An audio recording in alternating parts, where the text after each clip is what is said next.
Did you all speak with the detectives from the Beverly Hills Police Department? They never asked. They did ask. I said no. Why is that? I had nothing I wanted to talk to them about. I think you were having a hard time coping back in those days. They Mhm. never asked to speak So- with any of you. Not me. I was asked as I was preparing to go into the courtroom to testify. And I told him, I can't talk to you right now. I'm nervous about getting up and testifying. I can't talk right now. And the prosecutor asked me about that. And I told him, I was like, I was getting ready to go in to testify. I wasn't in a position to talk with him. And he said, well, would you talk to him now? And I said, yes. And then nothing ever came of it. Does it anger you or frustrate you, or I don't even know the words, but that the BHPD and the prosecution believes that the defense that was put forward of allegations of sexual abuse and fearing for their lives, in their words, is a complete fairy tale? I think can't they even- have to believe it. It's They hard, have to. hard to even address. You know, I don't believe that they believe it. I think that They're trying to save their face. jobs Yes. require them to believe it. There was a collusion, using that word, between Judge Weisberg, the DA, Detective Zoller, because Weisberg had already lost the McMartin case and the Rodney King case, and he needed a win, and so did the DA's office, because they had lost the O.J. Simpson case, and people were mad, and they needed a win, and they rigged the case, the trial, so that it happened. They disallowed so many Yeah. witnesses Like 40. and so Yeah. much information. That would have changed things dramatically. They'll say that a pedophile, which is He was. right, would have left a trail of breadcrumbs behind There are us all, breadcrumbs. and They're you- there. They're there. They're Mhm. there. Especially with this article Diane mentioned earlier. But Bob said that this is only the tip of the iceberg, that he's got a lot more. Hmm. Do you want to know more? Is it No, gonna I make don't. I know enough. I do, I do. and I want the world I to want know the more. world. Yeah, I Yes. want the world to know what this man was like, when he did to his family. Do you believe that Jose not only destroyed his sons and what he did to his sons, but that he also did this to Kitty as well? She was his first victim. Mhm. Mm-hmm. It's well said. Yes, it very is. well. Tell me the last thing that you all remember saying to Jose and Kitty the last time you saw them and when it was. Mhm. Karen, you go first, because we know when it was. What was your last conversation with them, or what you remember? Just saying goodbye, and I felt awkwardly distant instead of closer. You know, my whole intent in those visits was to try and become closer with her again and get to know my cousins more. And it seemed like every visit I left, I felt farther away and more confused. The last time I saw her was in 1984. And my dad had flown out, and I was moving back to Arizona at the time. And so my dad and Kitty were able to see each other for a brief moment. And then after we were visiting her for a little bit, we started on our trip. And that was the last time you saw either. Yes. Yeah. What about you? Kitty called me when she had been visiting in Oakland, and she got home, called me. And it was not long before this happened. She was very disappointed. She visited with my brother Milton, and she was, I don't need to go into detail, but she was very disappointed in him and the visiting that she had with him. And she had to tell somebody, so she picked me to spout off on and say how much this upset her and how unhappy she was with him. And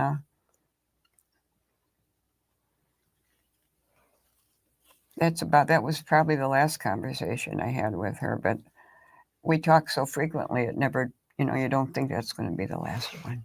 You know, the prosecutor was trying to purport that I was resentful due to my last experiences and was trying to get even or something like that. And the truth of the matter is, I never stopped wanting her to love me. There was no way the last time I visited them that I could ever make her happy. She was always mad at me. She was always mad.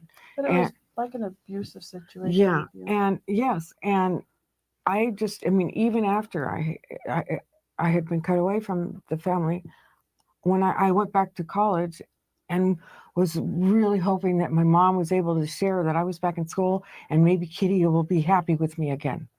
But I think this has affected you your whole life. Oh, it has. And I think that Diane struggled because she never could fix that relationship. She never could get the love from Aunt Kitty that she wanted. We all think that. I just think that Aunt Kitty ruined Diane's life. Is basically how I feel. And I think Diane has the most education of all of my siblings, and she had the most potential. And I'm very angry with my aunt over this. And I feel that, and Diane's sister in California has told me that she thinks that this, what Karen just said, has seriously affected Diane. Emotionally, it's just destroyed her. She can't ever come back to the Diane she was before this experience happened to her. And she tried. What is it, Diane? It just breaks my heart because I wanted her. I loved her so much and could never understand at that time what was going on. I didn't understand why there was nothing I could do to get back the relationship that we had originally had. Yeah. It was so important to Diana. And it just was never to be. Is there forgiveness? Not Does yet. it help you? Not yet. No, I can't. For what she did to those, No. allowed to happen to those kids, no. It's just to not Erik there. And Lyle and to No. my sister Diane, no. I'm angry. Mm-hmm. Yeah, I think we all are. And Lyle and Erik do not deserve life without parole. Oh, but They got it wrong. They and were they got blessed it wrong. with the best kids. They were absolutely so sweet. dear They were children. the sweetest little boys. And all they wanted to do was make their dad and mom love them. That's all they wanted. And I see Diane and I see the boys, and they just all struggled so hard trying to please them. And I can see and picture Erik on the courts in Scottsdale. And he told me, I said, well, why are you so upset? He would just scream if he missed a shot. And he said, because Dad's going to be really mad if I lose this match. Nobody should be that terrified if you're going to. Second place is the first loser. Miss a ball, And I got that same feeling when Kitty told me I couldn't say I looked good in that outfit. I knew that sick feeling.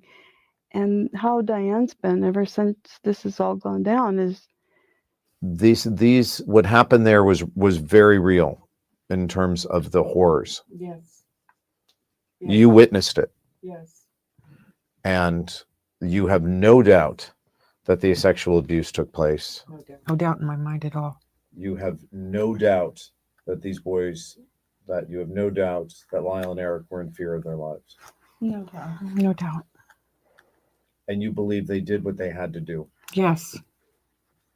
Absolutely. It would have been them, they thought. They really thought that. They knew that. Even just to get into a car and drive away, you're not sure that they would have ever been safe. They felt their dad would have, he would have found them. He would have done Their something. dad was like omnipresent, omniscient. He was bugging Lyle, Erik's phone calls.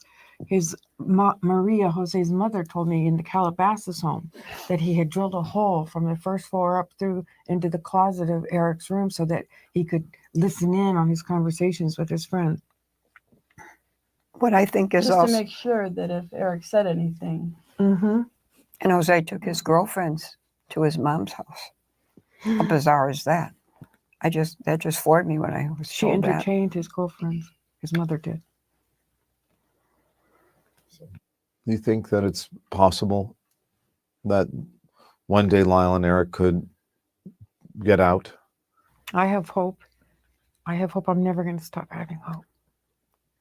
Because you think it's time served. It is. It definitely is. And like Erik said, he knows for a fact that there is nothing in him that could possibly ever lead him to kill another human being. He's so gentle. He is. I guess finally, do you believe, and that we talk about that as part of their history, but do you believe that Erik and Lyle have forgiven themselves? That's a good question. That's a hard one. Yeah. That's a good question. I doubt that. Yeah, I doubt it too. Erik has conversations, real ones, with his mom all the time and wants her forgiveness and her love. He doesn't feel the same way about his dad, but he feels Absolutely like that about not. his mom. No. Not his dad. What about Lyle? I think now he wish at the time that they were 100% believing that it was either them or the parents. And I think now, after all the years, they realize that they could have had a way out. But at that time, their dad was so unbelievably domineering over them and had been their whole growing up that they were convinced. And having been in an abusive marriage, it was nowhere near this bad. You know, there were days, and I was an educated. If things would be different now. That new evidence includes a letter Erik Menendez sent to a cousin 9 months before the murders, outlining his fear of his father, and a sworn statement from a member of the boy band Menudo, who claimed he too was sexually assaulted by Jose Menendez, who had helped discover the band. Now, neither of those was actually part of the original case, and now legal experts say this new petition could change everything. We also have to understand that we're living in a different epoch. We're living in an epoch which is post Harvey Weinstein, post Me Too. So if the Menendez brothers were to be tried today, they would be tried in a completely different environment where sexual allegations are given more weight and given more importance. They were denied that right.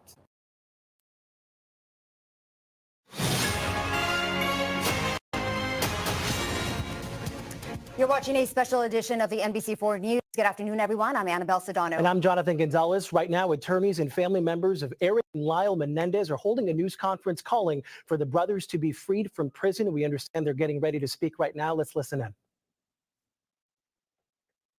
Satara Kasim is somewhere, and Tina Glandian, who have been working for the last 18 months in order to get a release for Lyle and Erik Menendez. A couple of weeks ago, and so that you understand the background of it, back in May, we filed a writ of habeas corpus. A judge in this courthouse, Judge William Ryan, issued what's called an informal request for a reply. That informal request for a reply was to ask the DA to respond to the allegations of new evidence. Part of the two prongs of new evidence were, number one, a letter that was found at Marta Cano's house. That was a letter written by Erik fully 8 months before the killings to his cousin Andy. His cousin Andy testified at the trial. However, in the second trial, was demeaned as making this up or was not true. This letter now shows or corroborates that Andy was telling the truth. The letter describes the abuse. The letter, I believe, was released at least temporarily by the DA's office. And anybody who wants it, we can release that as well. The other pillar of the writ of habeas corpus was a declaration by Roy Rosello. The declaration by Roy Rosello is incredibly important for a number of reasons. Number one, Roy Rosello, who was a member or a then member of the band Menudo, was and took great courage at Nuri's finding him and talking to him to sign a declaration that said that he too was assaulted by the father, and not only assaulted, but it happened at the house. The reason that's important is that it corroborates what was testified to in trial number 1, that it corroborates the fact that the safe place that Jose thought he had was in the house. It corroborates what the family members said was the very uncomfortable rule in that house, that you could not go down the hallway if Jose was with one of the boys. That was the ground upon which he prayed. We have those 2 items. Now, there is a separate track. About 3 months ago, we sent a petition, and mind you, the DA's office, there's been those who have said, well, this is election nearing, blah, blah, blah. We filed this, and the DA has been, Mr. Gascon's office, has been engaged with us productively, strongly, for well over a year. Joan, who you will hear from in about 5 minutes, we actually, because of her young age, she turns 93 next month, we had what's a very rare thing done back in December, which is called a conditional examination. It's a deposition in a criminal case to preserve her testimony. She was there with her lawyer, Brian Friedman, who represents the family. And what we are also on a parallel track doing is asking, and have been asking, the DA to look at the work they have done and resentence them, to support the resentencing. Now, when I say the work they have done, Lyle and Erik have started, mind you, since 2005, up until the time that Judge Ryan issued the request for an informal reply, have had no hope of ever getting out. Since 2005, they had exhausted all legal remedies. They had resigned themselves to being in prison for the rest of their lives. You could take two tracks on that. You could either just become a hardcore, irreconcilable recidivist, or you could do what they've done, which is create programs, counsel people, develop amazing programs, mentoring people, go to college, get degrees. Lyle, in fact, graduated from the first ever class in June. I watched it, of a combination of UCI along with the Department of Corrections. The first class, Mr. Friedman and I were there, of 22 prisoners who got their BA degree while in prison. I know a bunch of them life without parole. So there is an idea that there is redemption. There is an idea with their green space project of rehabilitation. I will tell you, in over 40 years of doing this, I have never seen the amazing exemplary rehabilitation and mitigation evidence that we have now presented to the DA's office. We're going to hear from the family today briefly, and I will tell you, I'll give you kind of a coming attraction. I will start with Anna Maria. She will tell you exactly the genealogy. We have over 20 relatives, both Kitty and Jose's sides of the family. This is virtually unprecedented in my practice, and I would dare say in anywhere, that 20 family members on both sides, victims, constitutional victims under Marsy's law, are here to urge the DA to resentence. When, after they're finished speaking to you today, we will then, Mr. Friedman will take them across the street to the Hall of Justice, and they will go through what Gascon does in resentencing, and they will meet with the resentencing unit. They will, under the California Constitution, Marsy's law, they will voice their opinion on why they believe it's time that these gentlemen come home. That they've spent over 35 years, and I've said it once, I've said it twice, if they were Menendez sisters, they would not be in custody. We have evolved, it's time, and without further ado, I'm going to introduce Anna Maria, who's going to come up and speak. Good afternoon, everyone. Buenas tardes. My name is Ana Maria Baralt. I am the niece of Jose Menendez. I stand before you today not just as a member of the Menendez family, but as someone who believes in truth, justice, and healing. Before I get started, I just want to say that I know this is an election season, but for us, this is not a political issue. This is about truth, justice, and healing.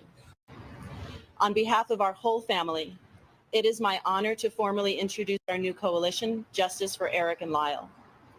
Like so many others, I struggled to process the events of that fateful August day and the loss that I felt. Over time, it became clear that there were two other victims there on that day, my cousins Lyle and Erik. Lyle and Erik would continue to be victimized. They would be victims of a system that wouldn't hear them. And they would be victims of a culture that was not ready to listen. They would be mocked. They would be called cold-blooded killers, left to rot in jail and denied any hope of redemption. If Lyle and Erik's case were heard today, with the understanding we now have about abuse and PTSD, there is no doubt in my mind that their sentencing would have been very different.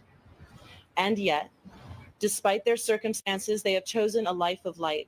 Without hope of release, they persevered.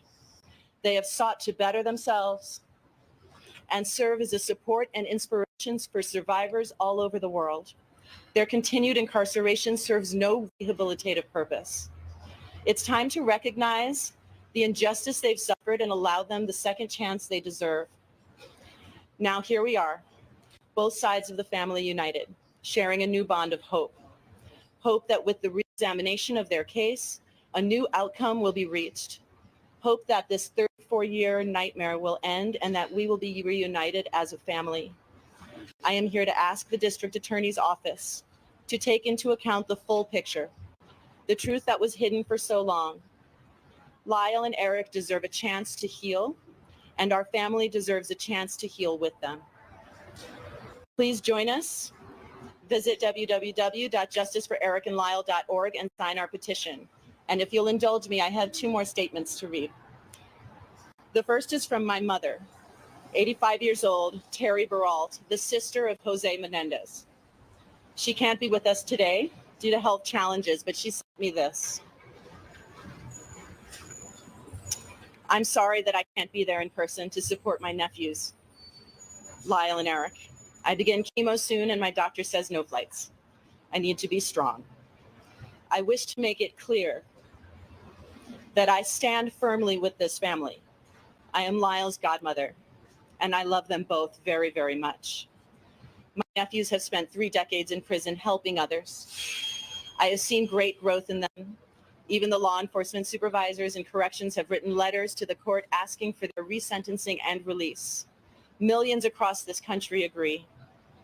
I implore the District Attorney's Office to end our prolonged suffering and release Lyle and Erik back to our family.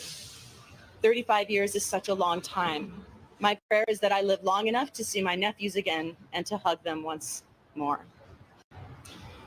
I have another statement, and this is written by a family member of Marta Cano and Andy Cano, that Andy, the one to whom the letter was written. This is written by one of Marta's children. Thank you for giving our family the opportunity to express our thoughts during this pivotal time in Lyle and Erik's case. Our family's tragedy has always been very public and has been extensively covered by many media platforms. Marta and Andy Cano would have wanted to speak today, but unfortunately they are both unable to do so. Marta is in memory care, but she spent decades supporting Lyle and Erik.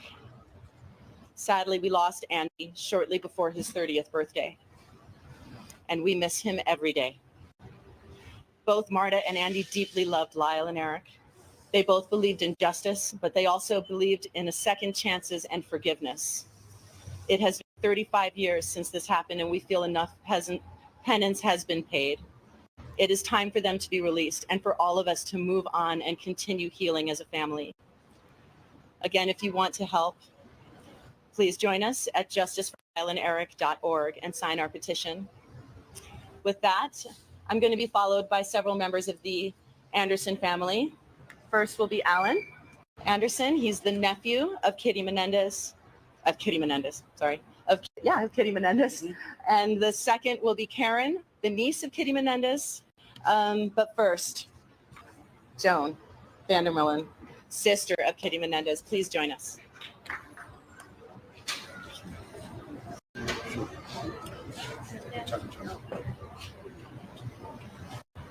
Two soldiers, thank you. Right here, not very much space for paper, is there? With the glasses on. They're not even mine, but yes. Okay. They match the top. Okay. Please know that I'm nervous and full of emotions. I never thought this day would come.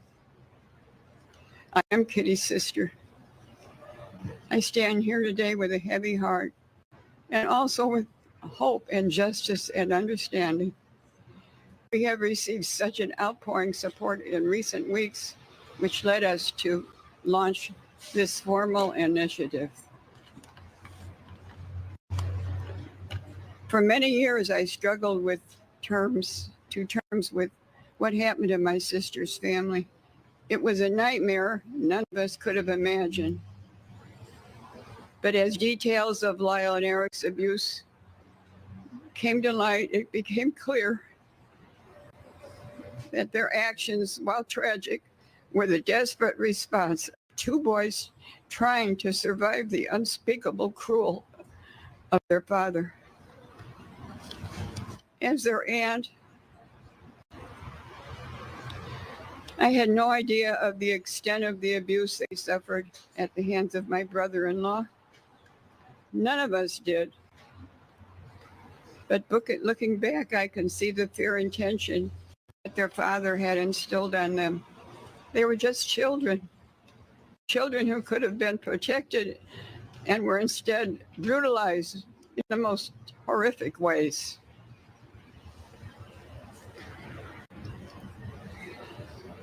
The truth is, Lyle and Erik were failed by the very people who should have protected them, by their parents, by the system, by society at large.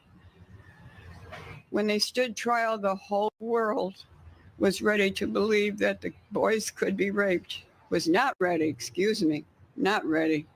The whole world was not ready to believe boys could be raped, or that young men could be victims of sexual violence. Today we know better.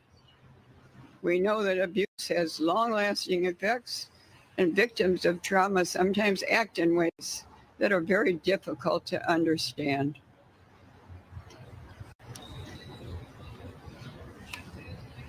In the years since their conviction, society's understanding of sexual abuse and its psychological impact has grown significantly. We understand that a person doesn't need to fit a specific mold, whether it's gender or socioeconomic status, in order to experience abuse.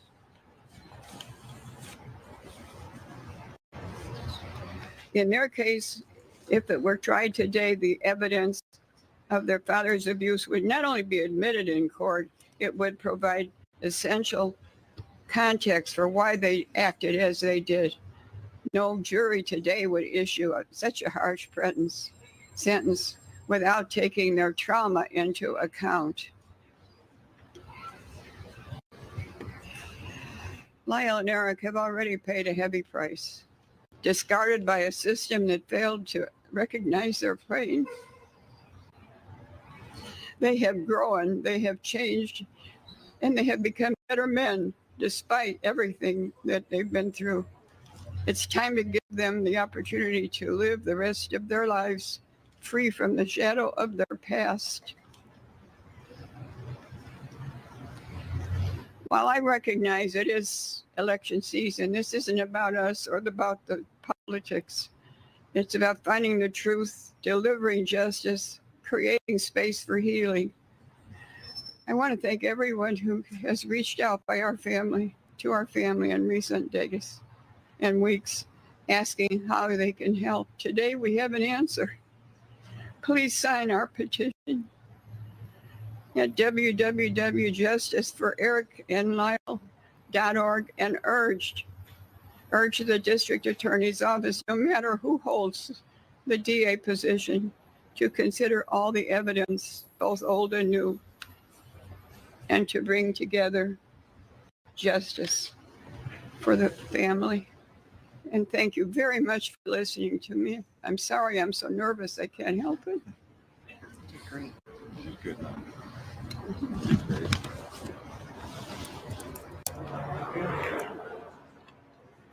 We are wrapping up a news. But instead of being seen as victims, they were vilified.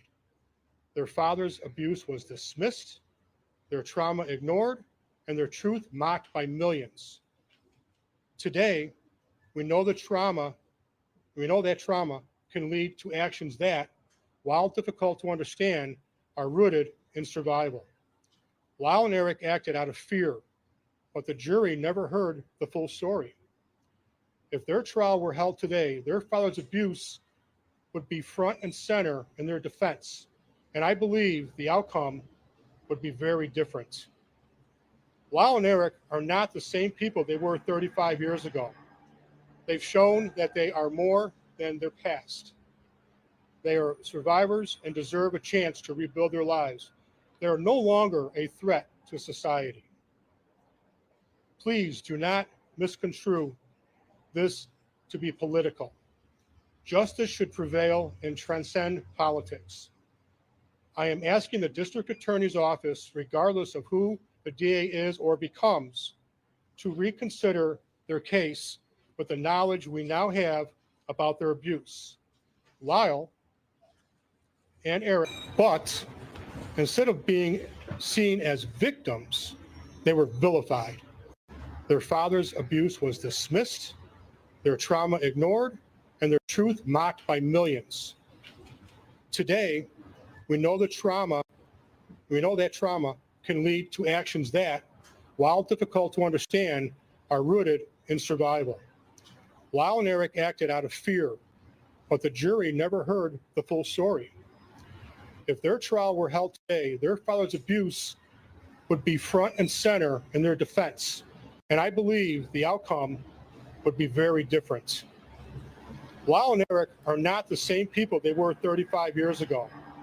They've shown that they are more than their past. They are survivors and deserve a chance to rebuild their lives. They are no longer a threat to society. Please do not misconstrue this to be political. Justice should prevail and transcend politics. I am asking the district attorney's office, regardless of who the DA is or becomes, to reconsider their case with the knowledge we now have about their abuse. Lyle and Erik deserve a second chance, a chance to heal, a chance to be free, and to live the rest of their lives without the shadow of their past hanging over them. I firmly believe that if they were to come to my house, knock on my door, I would answer that door. I would welcome them in with huge hugs. My wife would make them a dinner, and I'd give them a pillow and a place to sleep.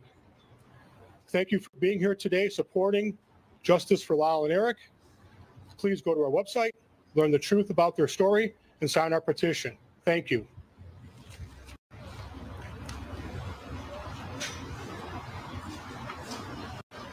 Please welcome Karen Vandermullen,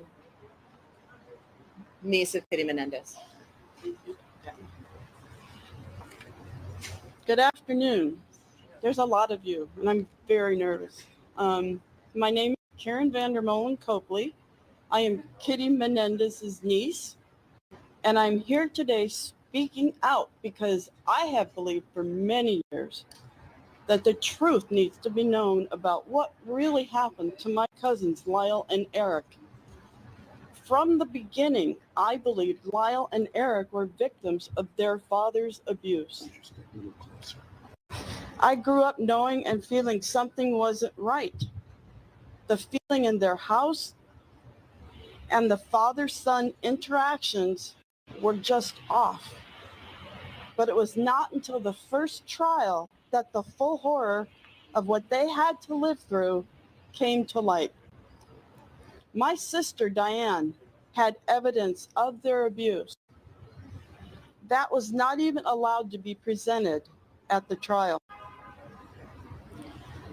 I cannot help but think of how things would be different if the world had known the truth back then, or if they had been the Menendez sisters. Adults of abuse have difficulty getting out of their situations, and yet these were two young boys who were never allowed to make decisions on their own. They lived in constant fear and were unable to make any other decisions than the sexual violence that they were taught at the very hands of people who were supposed to love and protect them. Their sometimes misunderstood behaviors were cries for help that many of us wished we had realized and responded to far sooner. What happened is tragic, but I forgive my cousins. I have forgiven them forever because I know they were acting out of fear and desperation. These were children, just 6 and 8 years old, who didn't understand their own bodies. No child should ever have to endure that kind of pain. This abuse trapped them. It was painful and it terrified them.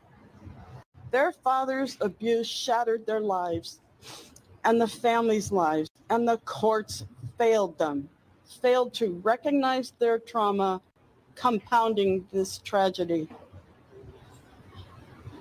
We live in a time now where we understand how abuse can shape a person's actions, male or female. We live in a time now where we understand what trauma does to the brain development of a child. If Lyle and Erik's trial happened today, the outcome would be drastically different. The evidence of their father's abuse would have been a central part of their defense. And it's very likely they would not have received such harsh sentences. Lyle and Erik have spent most of their lives in prison, paying for their actions. During that time, they have become supporters and advocates for children who have suffered sexual violence. I believe they have suffered enough. I ask the district attorneys to take into account the whole truth and nothing but the truth. I believe they have paid for their crimes, and we as a family have all suffered enough. We are here for them and ready to support Erik and Lyle after released. This is a time for truth and justice, and the time for the path to healing. It is time for Erik and Lyle to come home. We are here for them. Please visit our website and sign our petition. We would love nothing more than for our mom to be able to wrap her arms around Erik and Lyle outside prison walls before she is unable to do so. Thank you. Thank you all.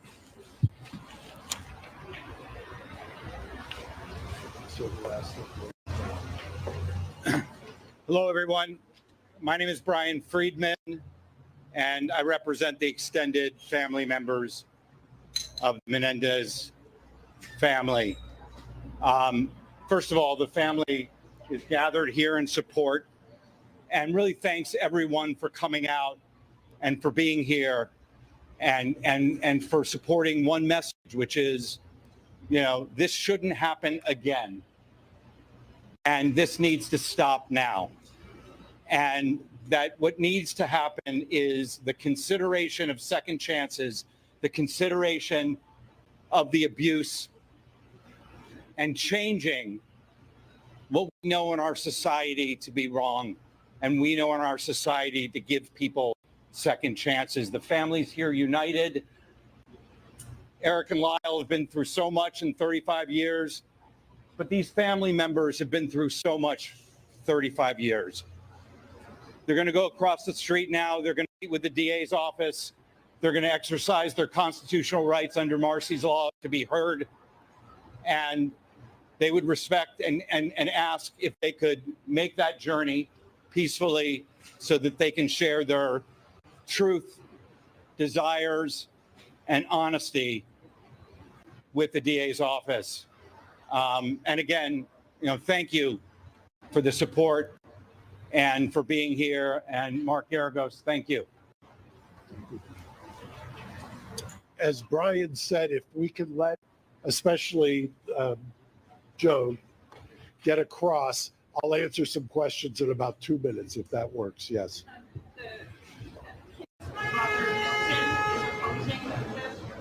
Yeah, I'll speak to that in just 1 minute. If you wait just 2 minutes, we have stuff to talk about there.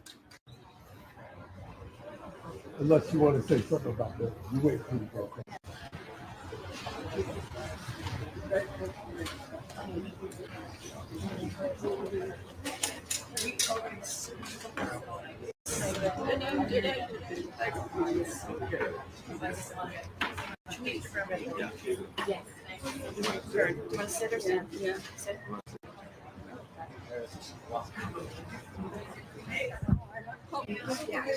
Which one? Here you go, guys. For your future. God willing, I never do this again. Yeah, give me 3 minutes. Just let me get Joan situated. Okay, thank you. Holly, you'll stay with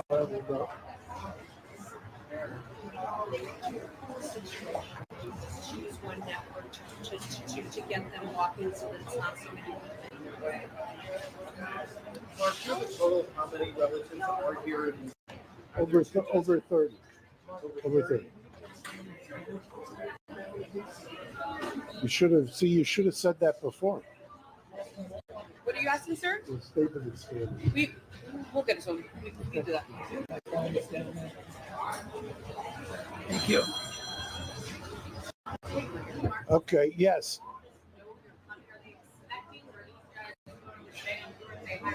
No, we talked, part of what Brian had referred to is under Marcy's law, the California Constitution requires that victims get a say.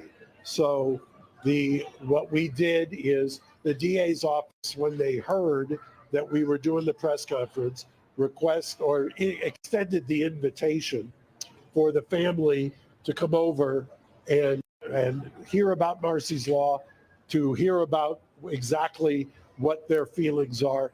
I will tell you, and I said it before, that the DA's office from 18 months ago has taken this very seriously. And I say that because there are times, whether it's high profile, low profile, that I don't get the feeling that we're being heard. I get the feeling here that we have been being heard. I get the feeling that there is genuine. I think the DA has mentioned in his remarks that there is a division in the office. I understand that. I mean, I get that. But I don't think that there should be any division when you've got a united front of this many family members. And I know somebody had asked me about one of the family members. I would just say I don't want to cast aspersions on anyone. All I will say is think about your own family. Do you think you could get almost unanimous support out of your own family and extended relatives for anything you do? So I'll leave it at that. Mark, this is still bring public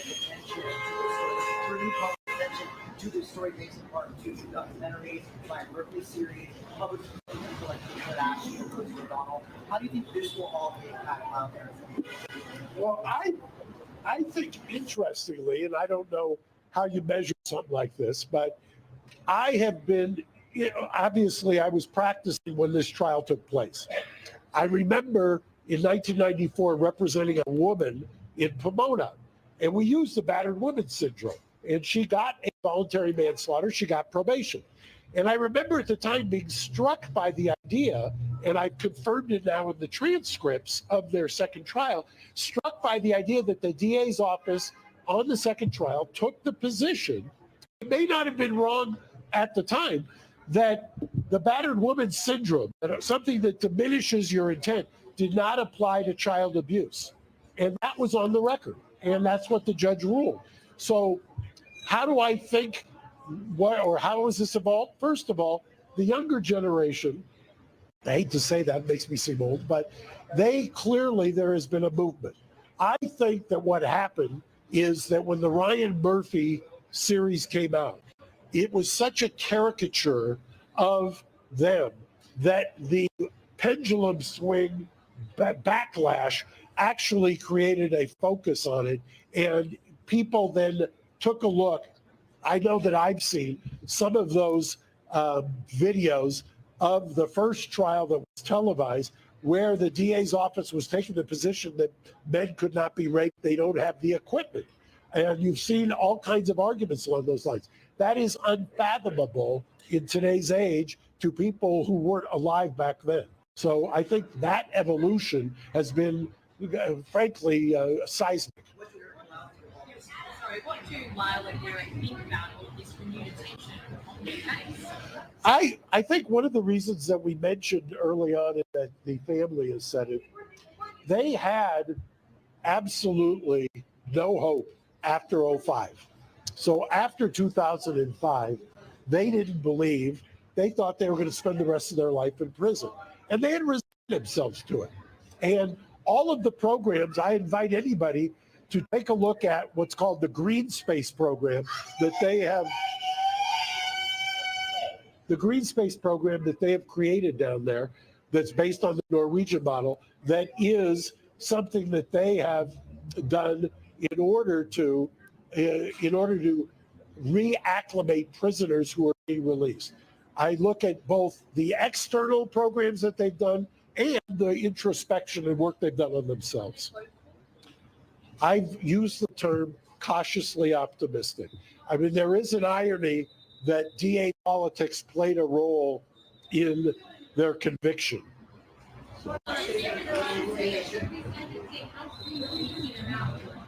Well, look, I've said it before, and Joan, who you saw, her birthday is November, I want to say the 26th. She turns 93.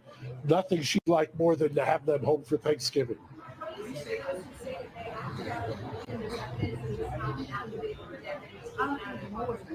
That's what's the question was, what do you say to the people who say they acted out of greed? I have two responses to that.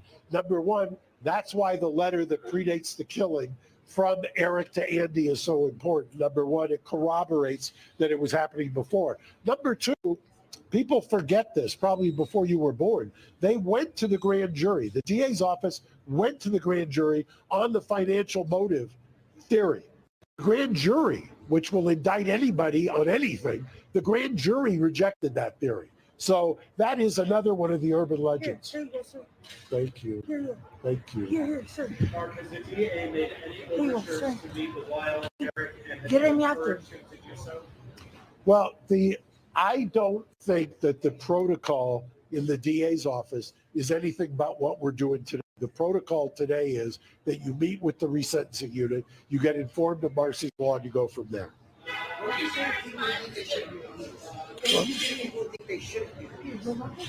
I don't know. I will tell you, I've represented, excuse me for 1 second. Okay, I'm sorry.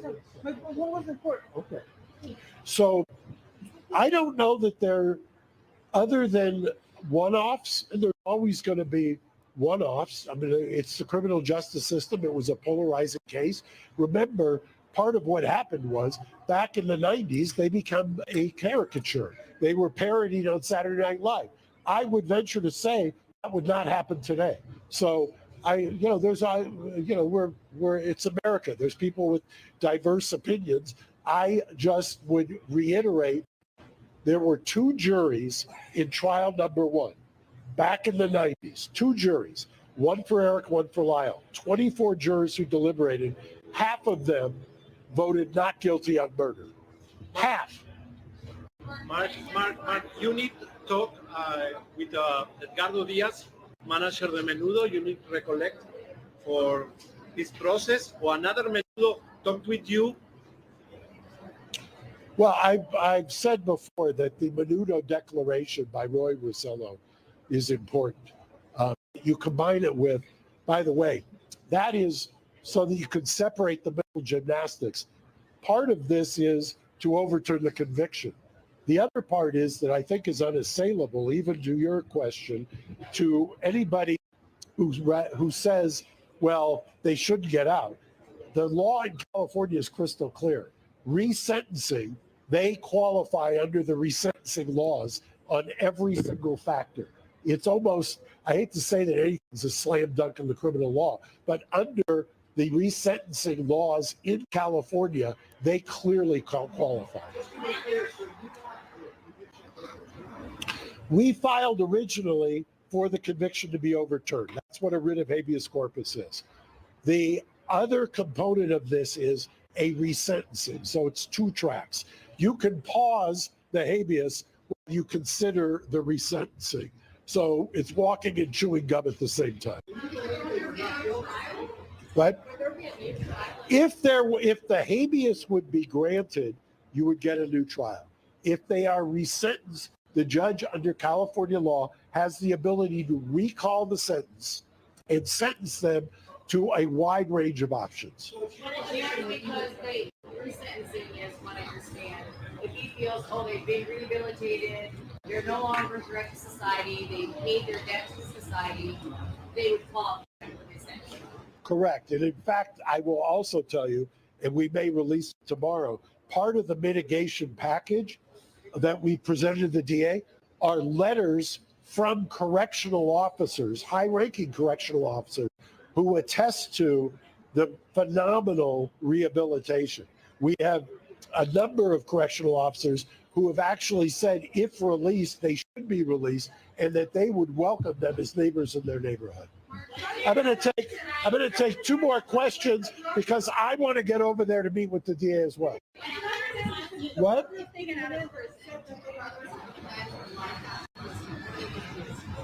I won't speak to whether they have a plan. I just think that in order to get through each day, that you've got to just ground yourself. It's a long road from life without for almost 17 years to being hopeful. So that's, I kind of worry. One last question. What is your response to Ryan Murphy's comments about the brothers specifically, that what happens to them, this show's precedent for another 30 years, and the brothers will be out of prison by Christmas? Somebody, some wag, I don't know who it was, I could give him credit, said about Ryan Murphy that of course he's going to take credit. I didn't say it, so I don't know the man. Anyway, thank you. And his attorney, Mark Garagos, in downtown LA, right outside the criminal courts building, talking about really the latest update in the saga of the Menendez brothers. The attorney there, Mark Garagos, there's family members of the Menendez brothers calling on the brothers to be released, where they've been serving life in prison without the possibility of parole in the murders of their parents, Jose and Kitty Menendez. The family calling on the DA's office, George Gascon, claiming two new pieces of key evidence, saying created a petition to call on Gascon's office to release the boys from prison, or excuse me, the men from prison, but also, or at least get a retrial or resentencing, something of that nature. Resentencing, right. And so this is something that they've been working on for 18 months now. Those two pieces of evidence, according to the attorney, Mark Garagos, he says those are key, especially that letter that was written from Erik 8 months prior to the killings there, to his cousin Andy, saying it describes the abuse that these boys at the time endured. So we will continue our coverage throughout our newscast starting at 3 o'clock. Thank you for joining us.